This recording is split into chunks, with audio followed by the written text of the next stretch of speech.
All right, we're on chapter 6, Minutemen and Redcoats. That has to do with, remember they talked about the American Revolutionary War in the earlier chapters, so that has a reference to that. All right, here we go.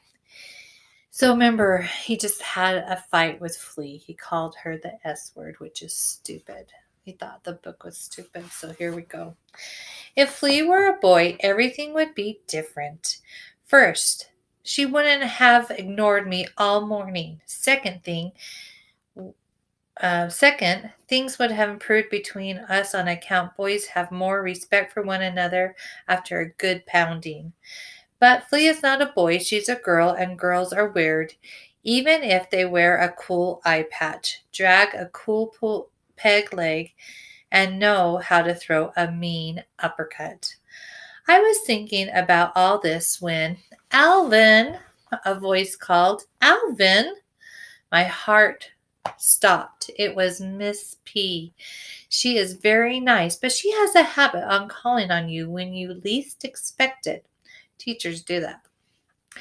Everyone is looking at me over the top of their books and holding their breath. The hand on the clock clicked, tick, tick, tick. Someone's toe tapped, talk, talk, talk. My heart thumped boom, boom, boom. I couldn't breathe in. I couldn't breathe out. Alvin, said Miss P, would you like to skip your turn? It was reading class. We were reading something about Henry David Thoreau's furniture.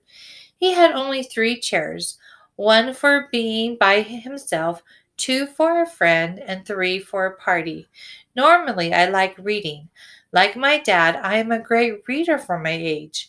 I can make my voice go up and down and pause at all the commas and periods just like my dad to make everything super duper exciting. But in school, I opened my mouth. The words on the page were supposed to roll right off my tongue, but nothing did. I was not skipping my turn, but it always looked like I was. If there's anything good about reading class, it is this. History class comes right next.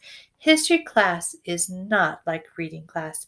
History is all about the American Revolutionary War, which happened back when everyone was having fights and firing cannons left and right and enjoying all sorts of explosions without getting busted.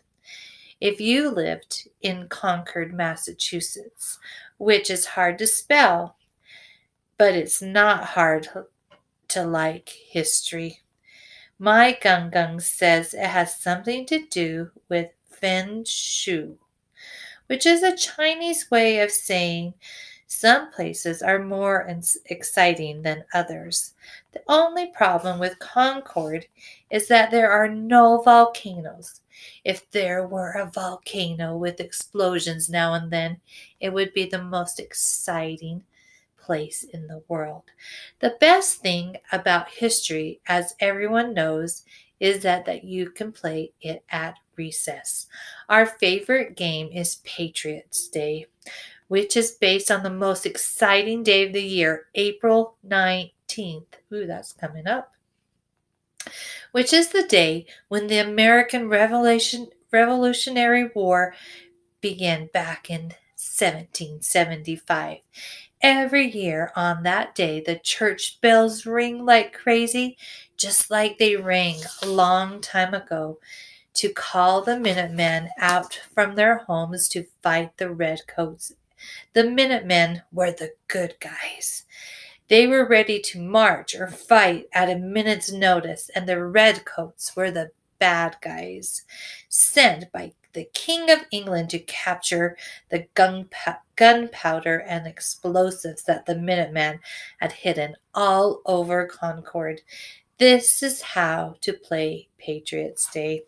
First, the Redcoats march in across the playground from their hiding places behind the cafeteria. Then the Minutemen slither across the grassy field like angry snakes from their hiding places behind the trees.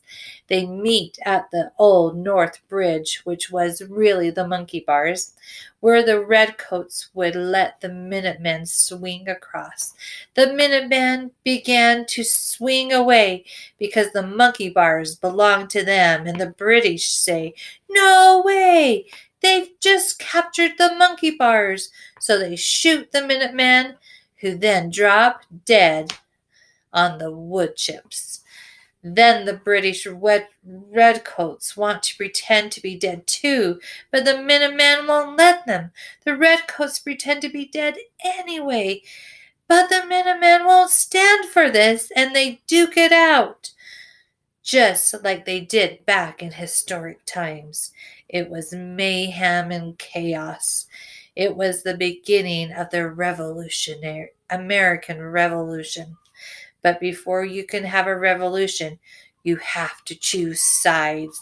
You guys on the side are the Minutemen, said Pinky, who usually does all the choosing. And you guys are on that side, or are the Redcoats. He pointed to everyone but me. I wanted to play too, so I said with my eyes. Here's a picture of the playground.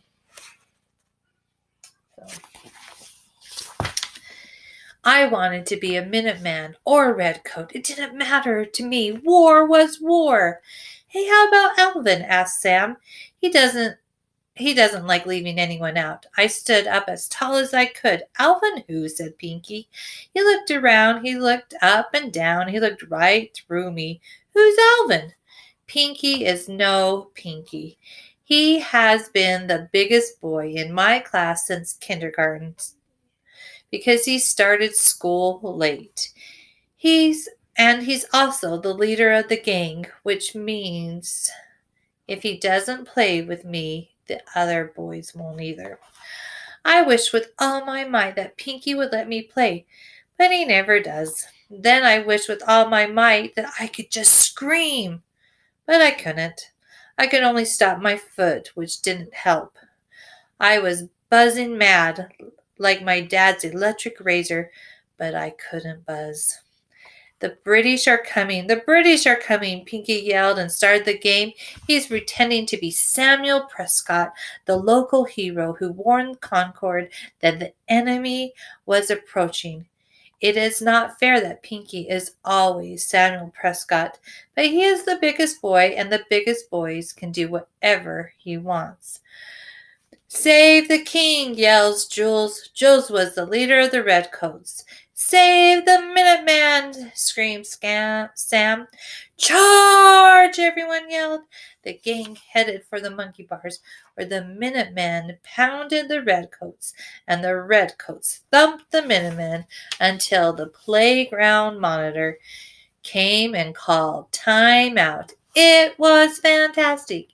Even though I wasn't a Minuteman or a Redcoat, I played dead at the end anyway, because there is no law stopping anyone from lying on soft wood chips and closing their eyes.